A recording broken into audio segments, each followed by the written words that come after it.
अच्छा, तो हम एजेस समझेंगे जब, तब एजेस क्या हो जाएगा, एक बढ़ जाएगा। कैसे? क्योंकि एक लाइन सेगमेंट को हम अलग से जॉइन कर रहे हैं, एक साथ नहीं है। सो इट विल बी 1 2 3 4 5 6 अलग अलग, और नीचे से दो तो जुड़ेंगे, 8 से भी ज़्यादा जुड़ रहे हैं, तो 9 degrees in this bridge. What is same रहेंगे पॉइंट्स, तो हम उसको डिवाइड नहीं कर सकते। हियर 1 2 3 4 5 6 है ना, जुड़ रहे हैं, बस लाइन सेगमेंट से थोड़ा सा एक बढ़ जा रहा है। हो गया? अच्छा, अब हम इसके बारे में स्टडी करेंगे कि इसमें जब कोई लाइट रे आती है तो कैसे वो मूव करती है। सो हमको पहले ये देखना है कि मान लो हमारे पास एक प्रिंसिपल सेक्शन है, इसके ऊपर इस सब आज हम स्टडी करेंगे। मान लो कि यहाँ से एक लाइट रे हम मूव की और टकराई। अब इस वाले सेक्शन को मैं कुछ नाम दे दिया ABC ट्रायंगल। अच्छा, ये मान लो इस वाले प्रिज्म का ये वाला पार्ट है, ठीक है। अब यहाँ से आपका एक इंसिडेंट रे मूव किया आई, ठीक है।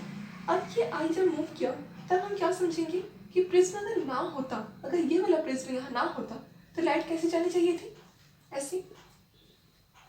पर ये वाला प्रिज्म तो यहाँ डिस्टर्ब कर रहे हैं, तो हमको क्या देखना है कि जब प्रिज्म लाइट को रोक रहा है तो हमको एक नॉर्मल की जरूरत पड़ेगी।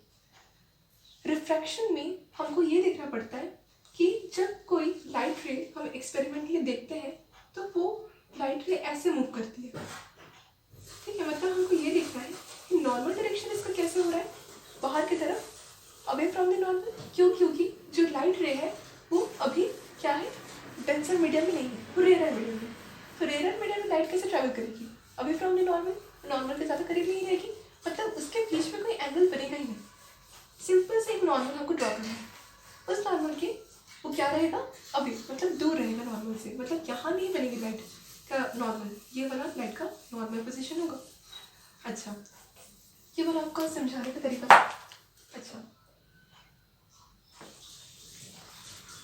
अब लाइट रे जब डेंसर मीडियम, ये वाला मैं लिख देती हूँ रेयर मीडियम, आपको ये समझ में आ गया। रेयर मीडियम किसको बोलते हैं, जहाँ पर आपका लाइट रे आ रही हो, जहाँ से आपका लाइट रे आ रहा हो, और डेंसर मीडियम जहाँ पर आपका लाइट रे कुछ देर के लिए रुके, रेस्ट करे, ट्रैप हो, उसको डेंसर मीडियम, ठीक है।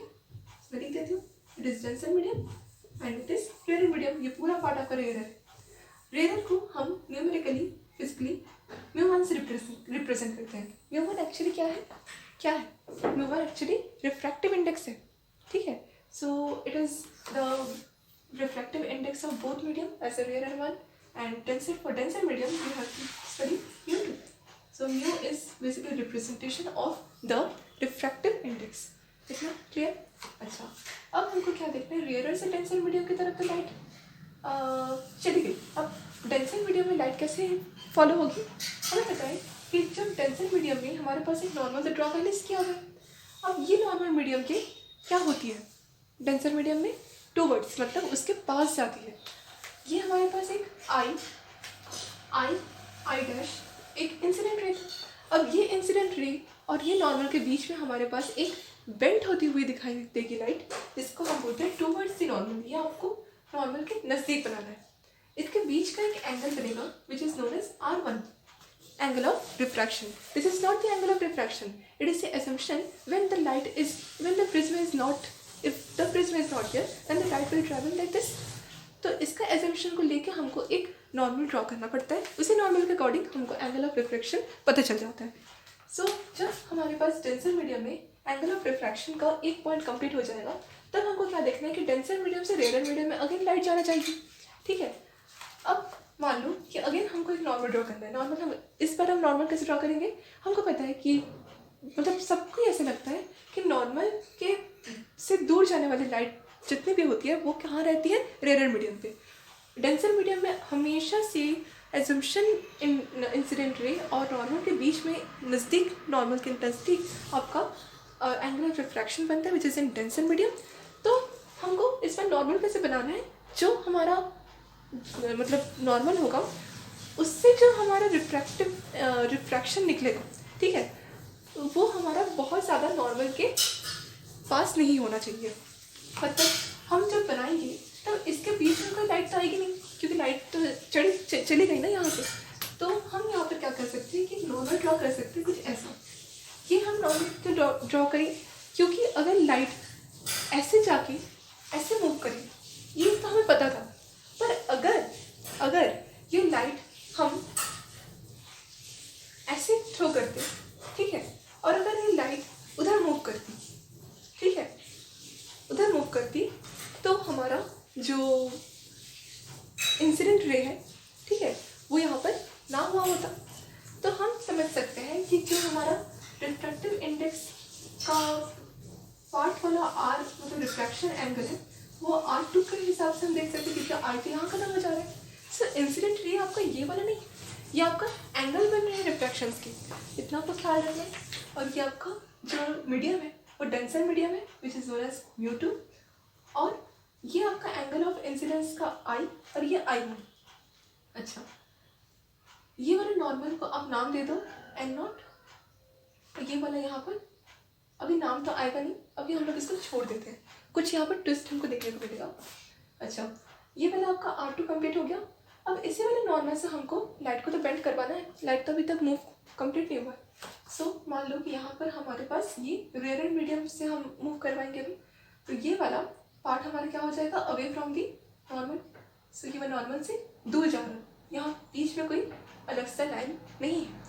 तो ये वाला आपका क्या बन गया, एक एंगल बन गया, which is angle of incidence, which is angle of incidence, second angle of incidence बन रहा है, ठीक है। सो इसको तो हम आई डैश से रिप्रेजेंट कर दिए, इसको हम करेंगे I2। इसके बीच के एंगल जितने भी डेंसर मीडियम में प्रेजेंट है उसको हम R1 एंड R2 से रिप्रेजेंट करती है। इतना क्लियर? अच्छा, हमको पिक्चर चाहिए, हमको क्या चाहिए, लाइट की पिक्चर चाहिए। सो अगर हम ऐसे समझें कि हमारे पास जो R2 है वो अगर ट्रेस बैक हो, लाइक दिस, ये नॉर्मल है ना आपका, ये आपका N0 नॉर्मल है, ये आपका N नॉर्मल। तो ये N0 N अगर आपस में जुड़ जाए, इंटरसेक्ट हो, तो यहाँ के बीच का एक नाम पड़ेगा which is O। So O आपका बेसिकली क्या है, एक पिक्चर करने का तरीका है जिससे हमारा ट्रायंगल मतलब प्रिज्म का लाइट बनता हुआ दिखे, ठीक है। अगेन प्रिज्म में हमें एक बहुत इंपॉर्टेंट चीज़ देखने को मिलती है, which is angle of deviation. Angle of deviation हम कहाँ बनाते हैं, एंगल ऑफ इंसिडेंस या फिर इंसिडेंट रे, ठीक है। एंगल ऑफ इंसिडेंस तो ये वाला है, और ये वाला एंगल ऑफ इंसिडेंस से जो इंसिडेंट रे जा रही है उसके बीच में नॉर्मल जो है, ये वाला नॉर्मल, और इसी नॉर्मल से बाइसेक्ट होता हुआ ये जो हमारे पास एक इमर्जेंट रे बन रही है, इसको एक्चुअली इमर्जेंट रे बोलते हैं ना, इमर्जेंट रे। तो ये इमर्जेंट रे को हमने I2 से रिप्रेजेंट किया। अब ये वाला इमर्जेंट रे आपको अगर ट्रेस बैक हुआ कुछ ऐसा, ठीक है, तो हमें क्या देखने को मिलेगा, एक एंगल। ये वाला एंगल आपको कहाँ बना, एंगल ऑफ इमर्जेंस या angle of second incident ray या इंसिडेंट रे, ये दोनों के बीच में जो एंगल बना, it is known as angle of deviation. Angle of deviation आपका डिपेंड करता है कि एंगल ऑफ इंसिडेंस आपका कितना है। सो एंगल ऑफ इंसिडेंस आपको अगर पता रहेगा तो एंगल ऑफ डेविएशन आपको इजीली मिल जाएगा। बहुत सारे चार्ट रहते हैं ऐसे, जैसे हम 30 डिग्री का स्टार्ट करते हैं, 30 डिग्री से हम प्रैक्टिकल स्टार्ट करते हैं, तो 30 डिग्री में आपका जो एंगल ऑफ डेविएशन बनता है वो 47 डिग्री बनता है। 35 डिग्री के लिए आपका 43 डिग्री बनता है, 40 डिग्री के लिए आपका 41 डिग्री बनता है। ऐसे आपका चार्ट रहता है। इसी चार्ट के अकॉर्डिंग अगर आपका आंसर आ रहा है, प्रोडक्ट से हमको मेजर देखना पड़ता है पेन डायग्राम से, सो उसके अकॉर्डिंग हमको ये पता चल जाता है कि लाइट कैसे कैसे मूव कर पा रही है। अच्छा, तो ये वाला आपका एंगल ऑफ डेविएशन बन गया। एंगल ऑफ डेविएशन आपको आपका डेल से रिप्रेजेंट करते हैं। सो ये वाला आपका एंगल ऑफ डेविएशन का एंगल कंप्लीट हो गया। अच्छा, जहाँ आपका एंगल ऑफ डेविएशन खत्म हुआ वहीं आपका पिक्चर बनना स्टार्ट हो गया, मतलब हमको छवि देखने को मिल सकता है अब लाइट का। अब हमको लाइट रेस क्लियर, हमको लाइट रेस का जो प्रोजेक्शन आएगा वो भी हो जाएगा कंप्लीट। अच्छा, इसके बेसिक्स में अब हम क्या करेंगे, अपना प्रिज्म फॉर्मूला है वो फाइंड आउट करेंगे। सो हम पूरा मिटा दें और स्टार्ट करें प्रिज्म फॉर्मूला पढ़ना। यहाँ तक आपको क्लियर हो गया होगा। अच्छा, प्रिज्म फॉर्मूला पढ़ने से पहले हमको अगेन ये वाला डायग्राम क्लियर हो जाना चाहिए, जहाँ आपका ए बी सी बन रहा है, लाइट रेज ऐसे जा रही थी, एक नॉर्मल ऐसे ड्रॉ हुआ था, लाइट रेज ऐसे जाने वाली थी पर नहीं गई, अगेन यहाँ से आपका लाइट टूवर्ड्स द नॉर्मल हुआ, अगेन यहाँ पर आपका एक और नॉर्मल ऐसे ड्रॉ बना। अब इसी नॉर्मल से हमको अवे फ्रॉम दी एक लाइन देखने को मिली which is known as emergent ray. Again यहाँ से हमारा जो ट्रेस स्वैप हुआ था नॉर्मल और again first normal second normal हमने ओ से रिप्रेजेंट किया था, और ये वाला जो हमारे पास इमर्जेंट रे बना था वो आपका डेल्टा से रिप्रेजेंट हुआ था which is angle of deviation. और यहाँ पर हमें जो बेसिकली नाम है उसको लिख देना पड़ेगा, जैसे ये वाला हमारा फर्स्ट था आई, ये वाला हमारा था I1, ये वाला हमारा था I2, ठीक है, ये वाला हमारा था एंगल ऑफ इमरजेंसी का जो हम इमरजेंट रे है वो हम ई से लिख सकते हैं। अच्छा, ये हमारा O था, ये हमारा N नॉट था नॉर्मल फर्स्ट, ये हमारा N था, N नॉट और N आपका एक साथ O में रिप्रेजेंट हो जा रहा है इंटरसेक्ट होके। अगेन जो हमारा डेल है ये हमारा एक एंगल बना है which is angle of deviation. Angle of deviation का डेल से रिप्रेजेंट हो जाने के बाद ये आई डैश से रिप्रेजेंट करते हैं, ठीक।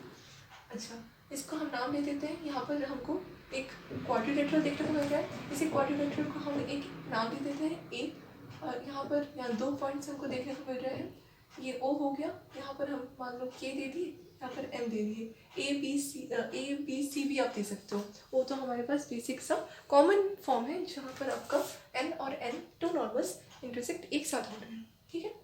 अच्छा, ये आपका बेसिकली डायग्राम को हमें क्लियर करना पड़ता है। अब हम इसके रिलेटेड जो स्टार्टिंग है न्यूमेरिकल वो स्टार्ट करते हैं। सो ये हमारा कौन सा मीडियम है, प्रिज्म के अंदर वाला कौन सा मीडियम होता है, डेंसर मीडियम।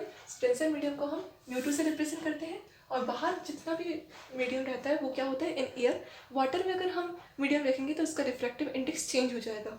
सो वाटर में हम ये स्टडी नहीं करेंगे, वाटर का मॉलिक्यूलर फॉर्मूला अलग होता है एज कम्पेयर टू एयर, और इन साइंटिफिक वे एयर का रिफ्रैक्टिव इंडेक्स 1 अप्रॉक्सीमेटली होता है। सो हम अगर इन एयर के कांटेक्ट में प्रिज्म को रख रहे हैं तो हमको ज़्यादा न्यूमेरिकल में प्रॉब्लम नहीं आएगी। सो μ1 बाहर का है, रियल μ2 डेंसर का है। अब फर्स्ट में हमारे पास स्टार्टिंग क्या करना है, एंगल ऑफ डेविएशन निकालना। सो मैं यहाँ लिख देती हूँ to find the angle of deviation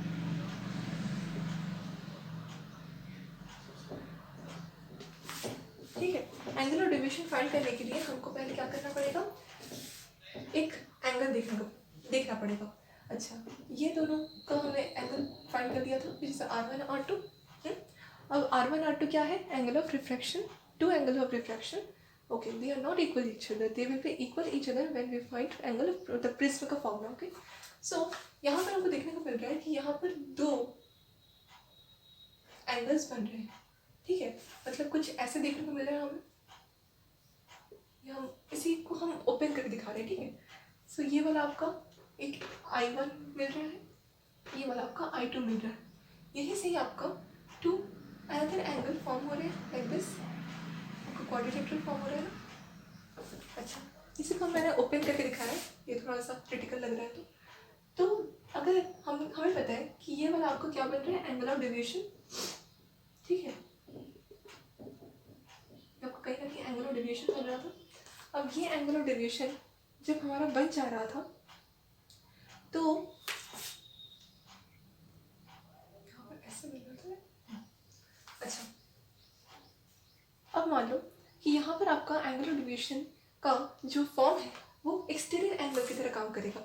हमें पता है कि एक ट्रायंगल में 180 डिग्री के इक्वल हमारा जो टोटल एंगल रहता है, sum of the total angle रहता है in a triangle is equals to 180 degree रहता है।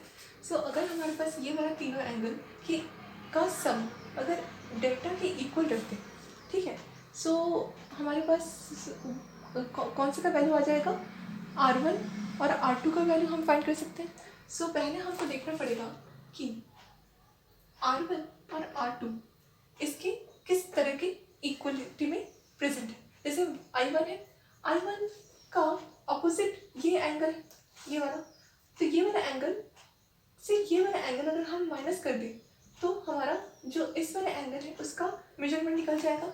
जैसे I1 minus R1 plus I2 ये वाला minus R2 is equals to delta. ठीक है, अच्छा अगेन ये तो हमारा निकल गया। अब हमको देखना है कि ये जो O है, ठीक है, R1 plus O plus R2 actually है क्या? R1 plus R2 plus O actually 180 degree के इक्वल होता है, क्योंकि ये एक ट्रायंगल का फॉर्म है। अगेन जो हमने ए ट्रायंगल लिया था, ये ए और ओ भी परपेंडिकुलर इक्वल है, सो हम angle A plus angle O भी इक्वल ले सकते हैं 180 डिग्री के।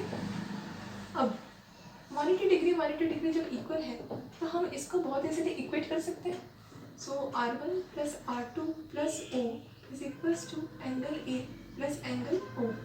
If angle O is cancelled by both sides, then R1 plus R2 can be equals to angle A.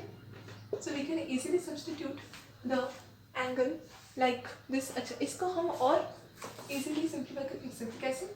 I1 plus I2 minus R1 plus R2 के equal delta. R1 plus R2 का value हमारे पास A आया है, so हम रख सकते हैं क्या इसके अंदर फॉर्मूला? बिल्कुल, R1 plus I2 minus A delta I1 plus I2 minus A equals to delta. ये आपका एंगुलर डेविएशन का फर्स्ट फॉर्मूला आ गया। सो हमको लिखना पड़ेगा इक्वेशन नंबर 1। ठीक है, अच्छा अब हम क्या निकालेंगे? अकॉर्डिंग टू स्नेल्स लॉ हमारे सिलेबस में रिफ्रैक्शन इंडेक्स बहुत इंपॉर्टेंट रहता है। So according to Snell's law क्या होता है? स्नेल्स लॉ का फॉर्मूला होगी साइन μ1 R1। ठीक है, μ1 है, ये μ1 है, ठीक है, और I1 है, ये वाला आपका I1 है, मैं स्मॉल से लिख दे रही हूँ। I1 is equals to sign μ2 R1। यहाँ पर रिफ्रैक्टिव इंडेक्स क्या है? फर्स्ट मीडियम का। अच्छा, इसको हम अगर सब्स्टिट्यूट करें तो sine I upon sine R is equals to μ2 1 आएगा। ये आप करके देखिए ना, ये आपका स्नेल्स लॉ का इम्पोर्टेंट फॉर्मूला है। यहीं से आपका स्नेल्स लॉ बन जाएगा। ये आपका